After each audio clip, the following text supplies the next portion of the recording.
Hello, Hello, hello. hello, and welcome to the Gers TV. My name is Cy Leslie, and Derek McInnes is the manager of Rangers Football Club. How are we doing, Gordy, and how are we doing, Jay? I'm all good, mate. I'm absolutely boiling. I'm melting in this heat, but it's been a good day, mate. Honestly, I've been missing the Rangers content, and I feel like it's been a long few weeks since the season's ended. But to see Derek McInnes in his suit and tie walking around Ibrox, there's no better sight.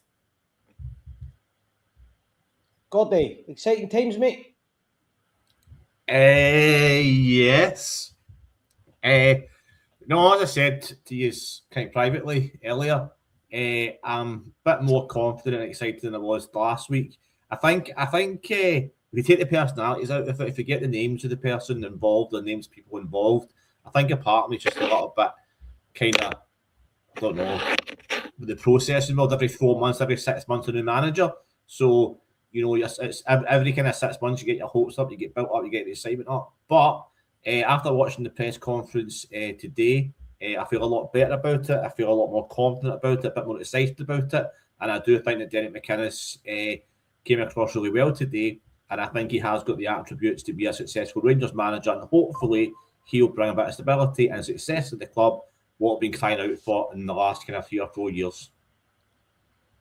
Yeah, so comparing contrast to last season, we were in a downer after the Russell Martin unveiling. A few things that stuck out with me, guys, when I watched the press conference a bit later than most people today because I've been busy. So I might have missed some of it. But first of all, Derek McInnes certainly looks like a Rangers manager. He sounds like a Rangers manager, and he understands what it means to be a Rangers manager. It could all be box ticking. People could say all that, but he's done his homework. He looks prepared, and I believe, going by sources that we've seen on Facebook and everything else, we're already prepared to announce Ross McCrory as our first signing under Derek McInnes. So I was very impressed by the whole layout of today's interviews, 2 different interviews, the way he spoke, the way he conducted himself, but most importantly, he was very frank. He understands exactly what the job's all about. No talk about projects and long term. He's here to win, and he's here to win now. I was very impressed by that attitude. I was, and you could just hear in his voice, there's just no nonsense with him. We had that whole Russell Martin debacle where he's talking about philosophies, this, that, and the other. That it doesn't matter at this club. It matters about winning. It's about getting 3 points every single week, and if you can do that every week, you'll be champions. You'll be lifting trophies at the end of the season, and that's the vibe I got. I got the vibe of someone who has worked his whole life for this. Right? This isn't a stepping stone for him. This is the end destination. He didn't take this job on in 2017 because he didn't feel like it was right for him. And he will have known back then, if I take it on now under these circumstances and it doesn't go well, that is my opportunity gone. So he waited patiently, and he said in his interviews that he was hoping this chance would come again, and it's come again. And I fully believe that he's going to take it with both hands. You can see in his eyes that he's ready. He's got that hunger, and I feel like him having that year at Hearts, getting so close to the title, having it ripped away from him in that manner is going to give him that fire in his belly, that burning need to make this Rangers team a success, and not just success for one season, but continually being successful and winning multiple trophies. He knows the time is now to deliver, and I genuinely feel like he is the best man for the job. We've gone around the houses, we've gone all over Europe trying to find the right man for the job. No one understands this club. This club is so unique that you need a man in the dugout who understands everything about Scottish football, who understands everything about Rangers. And we've got no better man than Derek McInnes. Gordy. I think if you watch the press conference today, the club came across really well. And it was a much, much better series of events and press conference than it was this time last year, with Russell Martin coming in with the dining table cover with the cloth, and the Russell Martin looking like he just came out of a wine bar or something. I thought Jim Gillespie spoke very well today as well. And just watching the two of them together, I think they'll form a good working relationship, and that's what makes me feel a lot more confident. Listening to what you said, Simon, at the weekend to me privately, and obviously Jay here tonight, I am a lot more confident in the appointment, and I do think that, funny enough, that Danny Rule was quoted, well, it's true or not, after the Hearts game, saying to Kavanagh, you have to get me leaders. Well, in bringing in Shankland and McInnes, you couldn't get two bigger leaders in Scottish football. Yeah, no, I agree with that. You beat me to it, Gordy. Something I wanted to speak about today, or tonight. I was really impressed by Derek McInnes, but you don't know, I've been on about it for years, signing the guy. And if it doesn't work out, I'll hold my hands up with it. I'm convinced this one's a big game for us. But I was really, really impressed by Jim Gillespie today. They've done their homework. They know exactly how they were going to approach it. They approached it the old style of a Rangers press conference with a manager coming in. They spoke about tradition, expectations and standards. They made it clear the reason he's the manager of Rangers is they're going back to traditions that the fans expect a manager, not a coach. It might sound like small talk, but Jim Gillespie gives me the impression what we spoke about a few months ago, guys. He understands exactly what Rangers Football Club are all about, and he's going to be every bit as important for this club as Derek McInnes. And one of the reasons I say that is that he actually mentioned that it was him that was looking for Derek McInnes, and all along he wanted McInnes. He's got his man in, and the two of them now know exactly what the targets are. Jay, give me a minute. I'll let you answer that. I need to bring Gordy back on, but I need to go off the screen for a second. Yeah, that's fine. Whilst you're off the screen, I'll answer the question.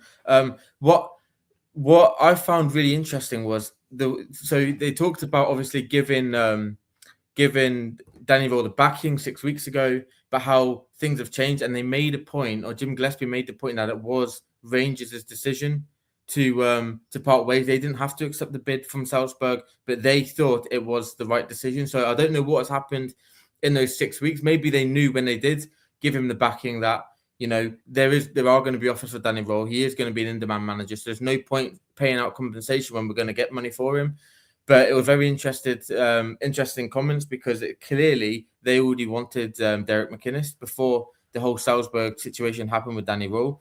So to be honest, it's played out exactly how it should play out, and I think we've got the better man for the job. There was no faith left really in Danny Role the way the season ended. So I think it's worked really well. So the getting Derek McInnes in and getting rid of Danny Role. But interesting comments from Jim Gillespie, and I really like the fact that when that what's he called, that Ewan Cameron came on asking silly questions, he was like, we're going to take whatever player we want from any of the rivals. Essentially, it doesn't really matter. We're Glasgow Rangers. We're the biggest club in the league, and we're going to do what we want. And I think that's got to be the attitude.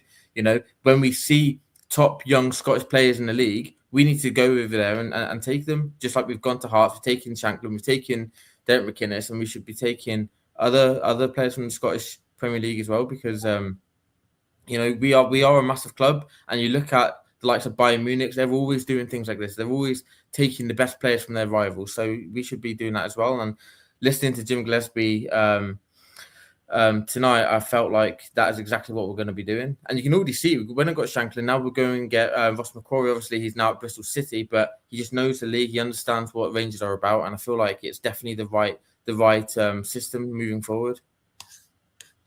Yeah, Gordy, welcome back, mate. I was just speaking about Jim Gillespie. I know you get cut off. So what I was saying was I was really, really impressed by him today. One thing that's really impressed me is Derek McInnes and Jim Gillespie's made it clear there's no excuses. If they don't win, it's their fault. They're making it clear. They're expected to win titles. They're expected to win them this season. That's the target. They want to do well in Europe. Ewan Cameron was ridiculous. I don't know why he was allowed in the press conference today. I thought that was a farce and giving them so many questions. But McInnes didn't want to upset the Hearts fans because he's got a good relationship with them. But Jay, you're right. Gillespie nailed it. If we want any of the Hearts players, we're going to get them. Nobody's messing with the Glasgow Rangers. For the first time in a long, long time, we've got leaders at the club, and it's exciting times. I think the next few months is going to be really good. And I wouldn't be surprised by Friday if there's a few players in the door. So, Gordy, I was just talking about the influence that Jim Gillespie's got. Yeah, I think, as I said, and as you've said as well, he's came across really well, and I think it was really, really silly for Ewan Cameron. Obviously, he's a bit bitter, which is fair enough. But I think it was all about asserting Rangers' dominance again in Scottish football. It was a great answer, and as you both have rightly pointed out, we shouldn't be afraid to go in any club and pick the best players that we want, because we are the greatest club in the world, and we've got a lot to offer clubs. So I think it was really, really good. Obviously we didn't want Ewan Cameron in the first place, but he asked a question, he got a great answer, and fair play to Jim Gillespie. It is really interesting, the just sequence of events after the finish of the season, with Kavanagh coming out and saying, "No, Diarrell's here for the long term, we're backing him." And then obviously last week, he's linked to Salzburg, and then he goes, and then Gillespie does say today that McInnes was always going to come in, he was the target, and so on and so forth. So be interesting to be a fly in the wall in those conversations, but it doesn't really matter about the process. The end result is that we've got a good manager who's got steel and determination, and as you said a minute ago, this is not a stepping stone. I think you've mentioned it a couple of times, Simon, in the past couple of years as well. We've got a manager that hopefully sees this as a pinnacle of his career, rather than halfway there. So I'm getting more into it by the day. And I was quite surprised when Ross McInnes left a couple of years ago in the first place. I thought he didn't really get a great chance, but when he did come in, I thought he played all right. I didn't feel let down. I think he came in for an Old Firm game. I think he got sent off one game, if I remember correctly. But he did play a few times, and I was impressed by him. Who was that, sorry? McCrory. I think he played in the first Old Firm game, the 1-0 win, and he was playing at number 6, and he completely lost it. Yeah, that's and then. But he's matured. But listen, guys, he's matured. He's matured since then. The big thing about it is, and just going back to the press conference, we'll speak for 10 minutes about McCrory, but on the press conference today and the interview, McInnes was asked 3 times or 4 times, and he came back with the same answer. He knows what kind of Rangers team he's going to have. He knows what kind of style they're going to have, and he knows that's it. He said that he believes that's the style and the attitude that the Rangers fans want. That's him telling him. To me, that's him telling us exactly what we want to hear. We're going to go for Scottish Blue Noses. We're going to get guys that know the club, understand the club. They don't want 3 weeks to settle in. They're not going to shit themselves when they go to Easter Road. They're going to get tore in, and they know exactly every single game. They mentioned this. Every single game that Rangers play, you're expected to win, no matter who the opposition are. So the McCrory one, when you take a step back on it, it's guys that understand exactly where they're coming into. Because Max Aarons, for an example, in a couple of years' time will probably be a good player, but he's not got the mentality. And McInnes mentioned that he needs guys with mentality, and he worked with McCrory quite a few times, I believe. So we'll give him the benefit of the doubt with that one, I think. But how long have we been asking for this? We've constantly said we need to get more Rangers guys into this building, because all of these players from abroad, whether you're coming from south of the border or from one of the other European countries or further afield, you need to have people at the club that understand the club. So when you're coming in, they can make you understand the demands as quickly as possible. How many players did we buy last summer? But how many were Rangers men? Of all the signings that we made last summer, who was at the club at the time that can really get a hold of these young players and say, this is what Rangers are all about. You have to start performing. You have to start performing now.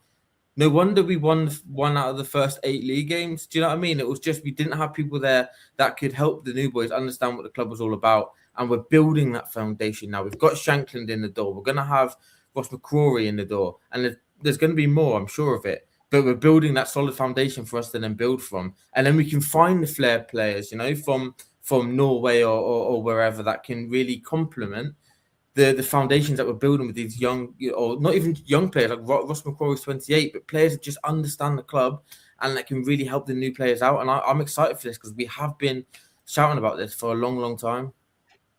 Just going to welcome Mark Dingwall on. Mark was at the press conference today, and not sure if he was at there was an interview later on as well, Mark, but do you want to update us how you felt it went and your opinion of today's press conference and unveiling of Derek McInnes? I thought it was a very, very professionally handled by Derek. Didn't give away any hostages to fortune, really stun us with any new news. Didn't blow his own trumpet too much. Was saying, well, I'm coming in here to. I'm not going to say, we're going to be hard to beat or we're going to be attacking, blah blah. All the cliches, because that's how everybody wants their teams to play. But he came in with a real confidence in himself and his staff. Two guys that he's had with him for quite a long time, and bringing in a younger guy that he had at Kilmarnock, but who couldn't follow him to Hearts because they had basically expended their budget. So overall, it was more than competent. I think in terms of Jim Gillespie as well, he was fairly upfront with people. I mean, at the end of the day, I think you had a situation developing with Danny Rowe, which was similar to a few more recent managers where it didn't matter if Danny won the next match. It was always the one after that that was going to be the problem. You could smell the blood in the water on him. So it's probably better for Danny Rowe and Rangers that they said goodbye. I did ask a question about Europe because I think that's fairly vital to the club's finances. And obviously, Derek's going to be in a position where he's got a lot more resources available to him in terms of number of players, the ability to buy players, the spending power he's got, but as well as a domestic agenda, which I know that everybody's saying, oh, you've got to win the league, you've got to win the league, you've got to win the league. But I do believe that since Gerrard came and he showed what could be done using Ibrox as the platform, that we can take on bigger teams, that we can go further. And I think, notwithstanding that we get thumped in one of those seasons without possibly the worst of our record in the Champions League, I think fans have now got an expectation that we will be doing well or wanting to do well and can do well in Europe, considering the size of the club. And not sure I've got an entirely straight answer to that question. Probably doesn't want to provide any hostages to fortune. But I thought it was a very competent press conference. Afterwards, he had a kind of private thing with sponsors of the club up in the club shop in the museum.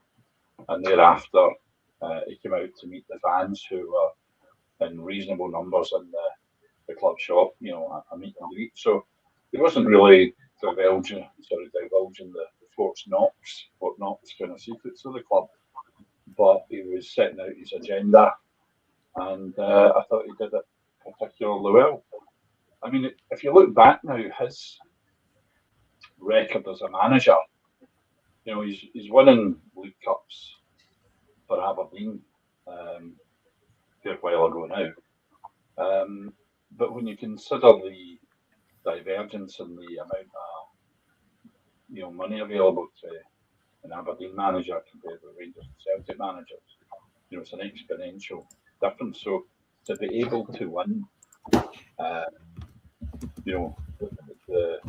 the titles that he did, being won in the Scottish League Cup, being a runner-up twice, and runner-up in the Scottish Cup with Aberdeen, winning championships at the low levels with St Johnstone and Kilmarnock. This is a guy who's used to. It's the old thing about learning your trade. He's been at the coalface. He's been at the clubs where they don't have a huge range of options on the bench. Probably most of these teams he's been operating, but he's probably only got about 14, maybe 15 guys that he really trusts and thinks are up to it.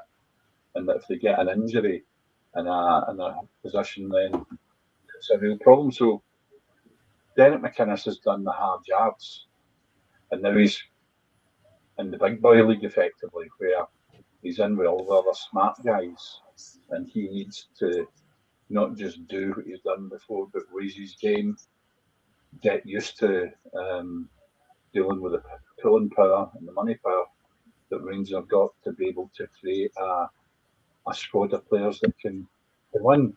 We as fans just keep saying, just win, as though that's what, waving a magic wand. There's so many things can go wrong. We've seen it time without number of clubs that waste money chasing a dream, whereas putting into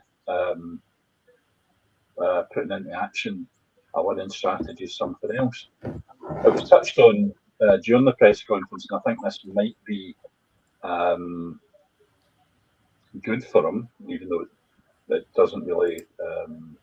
You can argue, well, I've come in, there's a lot of guys have left, there's 6 loanees have left.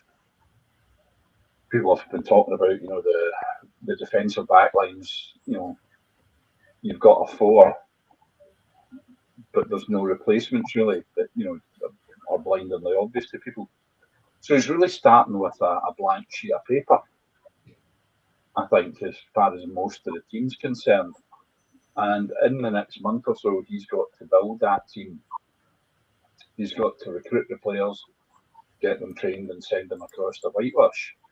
And I think you can say that can be a good thing for Derek McInnes, or you can say, well, a club like Rangers, you always should have a hard core of seasoned professionals to build upon, people that are reliable old war horses.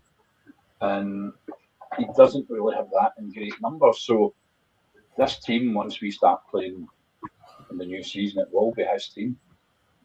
I believe that. I don't think you can say, well, he inherited that team and that's somebody else's fault.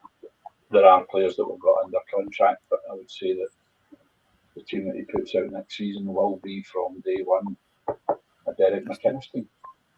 Something I mentioned, Mark, just before you came on, was they made it clear, Jim Gillespie and Derek McInnes made it clear they don't expect to have any excuses.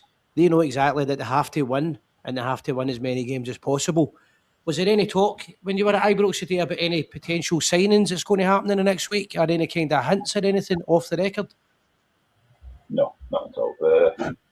Ross, obviously, you've talked about Ross McCrory. And I think the way that Rangers have started to do their business in recent years is that, there's not a huge amount of information leaked beforehand, unless it's the agent looking to stir up a bit of interest in his player. That he'll let it be known that Rangers are interested, so that that will alert other clubs to the fact that things are moving. And if he's had a couple of cases of interest, then that'll stir more. So we're certainly not going to tell you in an open press conference about the players. They did go into a little bit of detail about the system that they're going to be operating under. People described it as having a committee, and they're saying it's not quite a committee. There's directors, and they will have overall command of certain areas about building the team. When it comes to recruiting a player now, it is quite a complex business, simply because even for a fairly ordinary player, the amounts of money involved are pretty eye-watering. So Derek did say, there's no point in going in for a player fishing in a pond that we've got no right to fish in, because we just don't have the correct amount of money, that we don't have the firepower.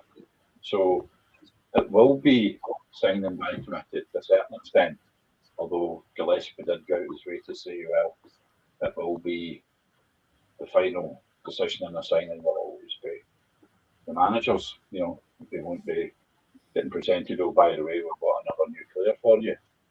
So in terms of the recruitment, I think they're going to have to come thick and fast. I mean, you're talking about the first weekend in August for the league starting, and the 6th of August for the first European qualifier. So you've essentially got 5-6 weeks to get that ready, So it's not a lot of time. It's probably more than some previous seasons. I did. Somebody today did. I thought they were. I'm sure they were going to Austria for pre-season training because you get the sun and the altitude there. But somebody said to me today he reckons they're going to go to Spain. I think Derek McInnes likes his tan, but it looks like he's had a few suntans in the last few weeks. Sitting too near the coal fire, probably get corned beef legs in it. You know? So, guys, it's looking like Ross McCrory's going to sign for Rangers in the next few days. If he's get a chance, if anyone use Google how well he's done when he's been playing in England, I believe he's actually had a good few years down there. He's actually played well. What's your thoughts, Jay and Gordy and Mark? What's your thoughts on that signing? I think it's maybe the type of player we should be looking at now. I really like this signing. You know, I feel like he understands the league, he understands the club. It's exactly the sort of signing that we need to be making at this moment in time. And having had a look at his stats when I first heard that we were in for him, I mean, he had a really good season last year. I think he got, was it 3 goals, 6 assists, or the other way around? I think it was 3 goals, 6 assists. Playing at right back, but he was available. You know, but the previous 2 seasons, I think he had a couple of injury issues, so he played probably about half the games that he managed to play last season. But no, I think it's a really good start, you know, and I wonder how the transfer strategy is changing now that Derek McInnes has come in, because obviously under Danny Rule and under the committee of people that they've got looking at transfers, they would have had targets. You know, we've all seen, you know, links to certain players. Like there was a right back from I think it's the Swedish league. I can't remember his name now. That Skoglund that was doing the rounds. I don't know how true those rumors were, but in terms of how different the players are going to be that are going to be coming in the door now that Derek McInnes is here, because at the end of the day, they did say he's going to have the final say on them. So if we have sort of ripped up sort of the transfer strategy that was under Danny Rule, then like you say, we're starting the season in what, five weeks time. So we've got a lot of work to do. You know, we've got 4 available defenders at the minute. Obviously, Ross McCrory will come in, which will mean we've got some cover for right back as well. But there's a lot of work to do. So hopefully we get the first one in by the end of the week. But there's going to need to be a good number of signings that come in as quickly as possible so they can get a good pre-season under Derek McInnes. So yeah, it'll be interesting to see how that progresses. But we're going to need to work fast. Yeah, and also there's a comment came in there. He's played in midfield and right back. We need to remember that. So there's no guarantee that he'll become signing for Rangers as a right back. I think Chick's quite right there to mention him playing as a midfielder. I think as well, we tend to, in Scotland, it's a kind of throwback. We tend to look at the lower divisions in England and perhaps think of how they were 20 years ago. Whereas if you look at the Championship that he's been playing with Bristol, that's the 6th biggest league in Europe in terms of the money that gets spent there. You know, virtually every team there is a one-team town. So all the businesses round about contribute heavily to them. The parachute money comes down from the Premiership. The transfer money drips down. And they've got a regular season of 46 games. It's not an easy league to get out of. It's not an easy league to remain in. You know, it's so I think for Robbie McCrory, that possibly done him a lot of toughening up. You know, there's no excuses in that league. It's a tough one to do well in. Gordy, what's your take on it? Yeah, I mean, Ross McCrory's a good player. Give you a quick stat. Ross McCrory's had more shots on target in his last 5 games than Scotland have. In the 2 World Cups, well, in two major tournaments. So you take Euro 2024, World Cup 26, Ross McCrory's had more shots on target himself than the whole of Scotland team. So that's something for you. I know, Mark, you're a bit of an egghead when it comes to the stats, so you can note that one down. I might be an egghead, but I'm not a boring bastard like you. And you know what, Mark? I'm so sorry. I can't hear. This is a blessing in disguise, I think, because I can't really hear what you're saying. So I'll take that on. I'll get a translation later, watch it back. But he fits the profile. I mean, we've been talking about it the last couple of years about a backbone of Scottish players. And Ross McCrory fits the profile quite well. If he can stay injury free, we talked about it before you came on, Mark.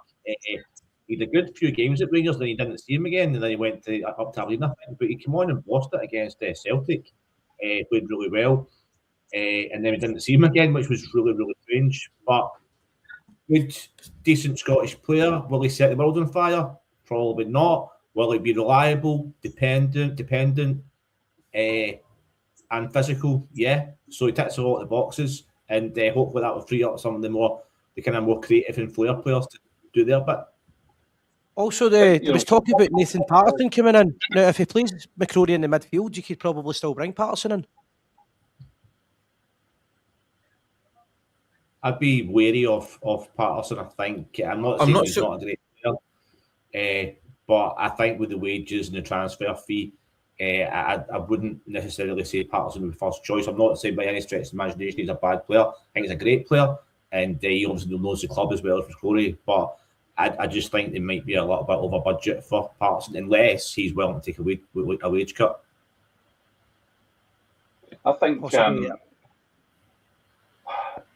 an article I've got in my head I've had for a wee while that I was going to write for the website called Words with Walter, and I wasn't really a bosom buddy pal of Walter, but there were a few things over the years when I kind of wee one-on-one with him, and one of them was in the office up at Auchenhowie. It was during the kind of height of the Trust We Deserve Better campaign, and Walter kind of gave us the facts of life at that point, in which he said there's no 5-year plan, there's no 3-year plan, there's a 1-year plan, which is we get the money in, we spend the money, we do the best. So I'm not going to stick some 16 or 17-year-old into the first team and watch him getting slaughtered.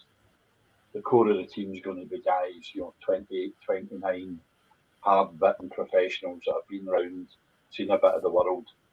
And I think that's what we need. We don't need dilettantes. We don't need guys who have got potential. We need to have a core of that team whom, if you were sitting in the dressing room with them, same as you did when you were doing it with your local boys club or the BB, you would look around and you'd see half a dozen of the guys and you just go, yeah, they're good, they're solid, we know what we'll get out of them, they're up to this game. And I think that's what we're needing, is those solid professionals. The type of guy I'm talking about is like Balogun. I mean, you just, it's the same as when we brought in Ugo Ekiog to stabilise the defence. Rangers at that point were in a bit of a crisis, and then you get Davy Weir, and you partnered them with Ekiog, and the problems were over. That's what we've been lacking, as people that we can rely on week in, week out. And I don't know what the magic wand solution is to that, but that's what we need, as a team of hardened professionals, a backbone to get us there, because I think too much of it has been almost people signed by CVs. He's a left half, or he looks good in video, but when it comes down to the down and dirty, they just didn't have it. There's been a lot of those kind of guys over the last 10 years. McInnes mentioned that.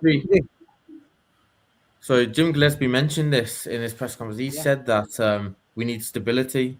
We can't be having loads of these young players coming in, just using the club as a stepping stone. We need a core foundation of players that are going to be here for their entire careers, players that do not want to leave the club, and we can then, once we've got those players in and we've got that core, that spine of the team, we can then get the players in like your Nico Raskins, for example, that may come here for 2 or 3 seasons and we sell them for big money, or your Shimitis, etc.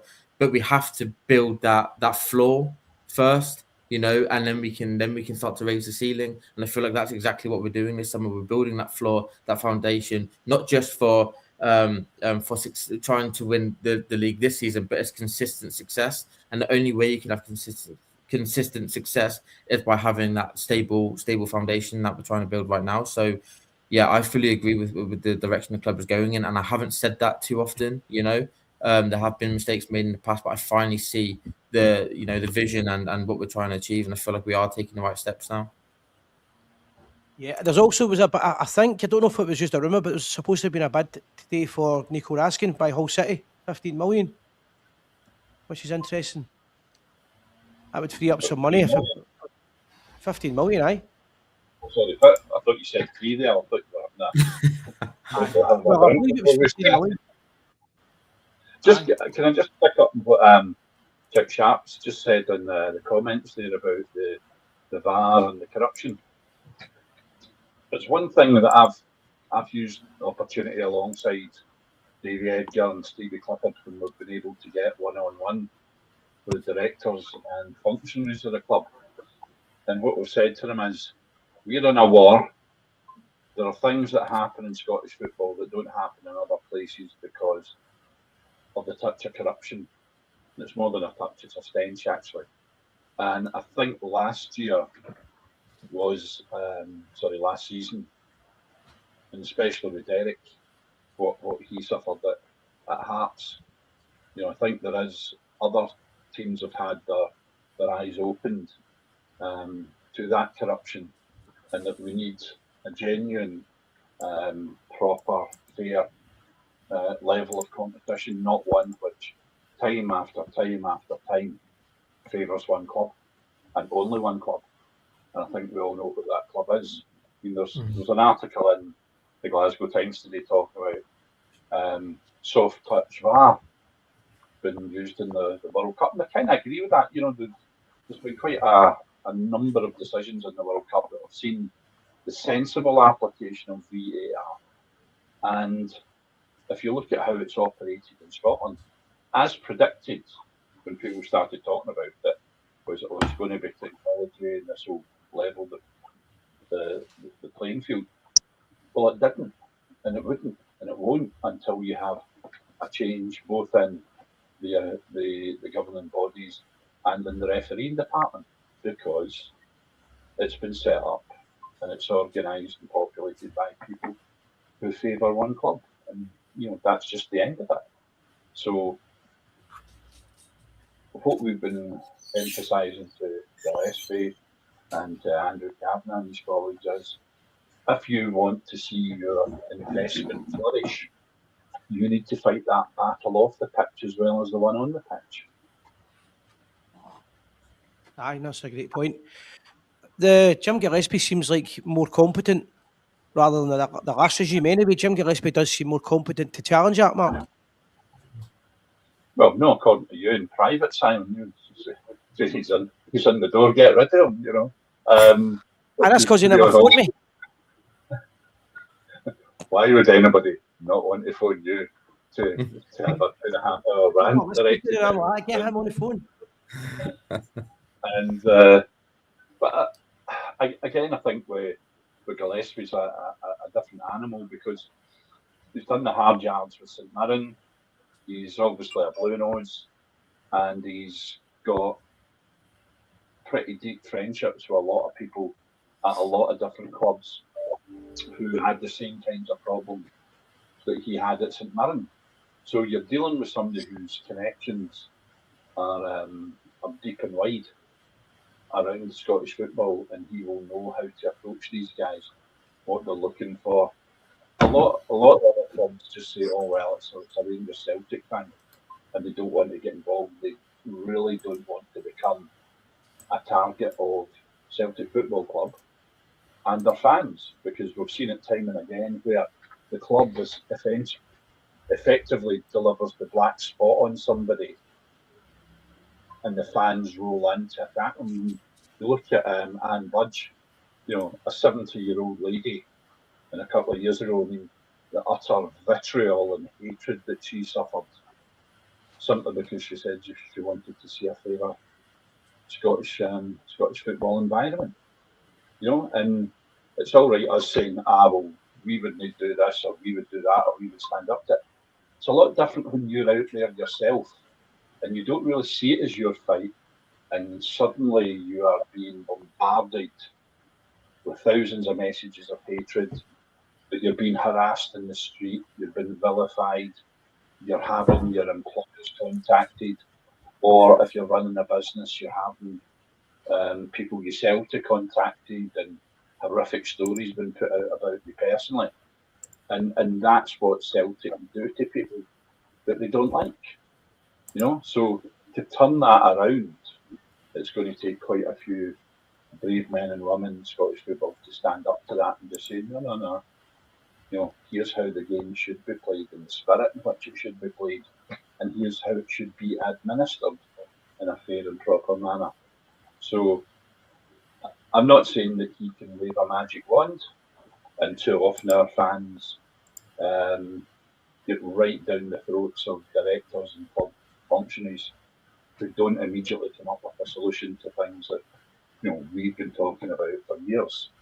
So I'm fairly confident that they're starting to tackle that. I mean, for instance, instead of just having a lawyer, they've now got a legal department, which might not sound a huge change, but it means that you've got the people who can, every time there's a problem, have got the time and the resources to go after what's been done against us. You've got changes in the background to how the SFA deals with complaints. That they've now got a complaint system that's hopefully fit for purpose in a way that it wasn't beforehand.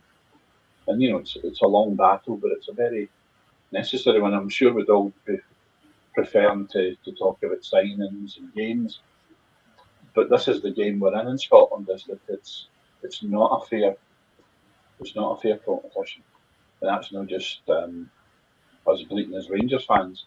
I think what happened last season to so many clubs, so many occasions, so many vital times for Celtic, that the decisions went against those guys, and they've got to wake up. I mean, surely they got after what happened last season. They can't go back to the hibernate and putting their heads under their tortoise shells. I also think that is a reason why Danny Rowe was never the right fit. When you're coming out after a game and saying that you're not going to get involved in refereeing decisions, I mean, you have to understand what club you're at. You have to understand the environment that you're in, and this is what Derek McInnes will understand. He won't put up for any of that nonsense like you've seen, and he's about to face a 4-match ban for calling out an absolutely disgusting penalty, which we all saw, which completely turned, changed where that title was heading. So, Derek McInnes needs to keep calling that out because it's something that needs to be called out. But I think Jim Gillespie as well will do that, and he'll back the club, he'll fight for the club, and we haven't had that in a long time. We've just sort of laid down and let them take advantage of us and of Scottish football. But those times are gone, and I felt the fire and the passion in the voices of both the manager and the CEO today in the press conference, and I feel like they completely understand the landscape of Scottish football. Like you say, Jim Gillespie's got contacts all throughout Scottish football, and they're not going to lie down for that other club across the city. So, positive signs, positive early signs for me. So, general feeling, guys, do we feel it was a massive success today, or was it a good feeling, or what? I just thought everything that went with the press conference, and it was very traditional and back to the kind of standards of the Walter Smith era.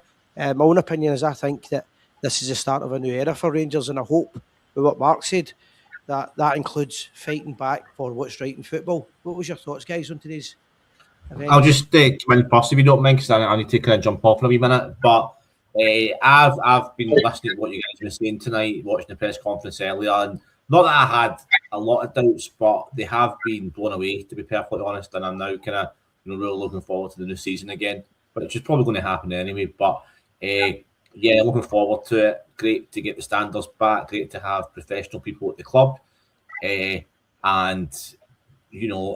great to see it. What a difference in 12 months, and hopefully we're on the cusp and the verge of a successful season, and I look forward to it now. So all good for me. And just something you missed out there, Gordy, because I agree with everything you said, but I also have Rangers men, because it's Rangers people that are coming to the club just now, and I think that's really important. I didn't miss it out. It was there by implication.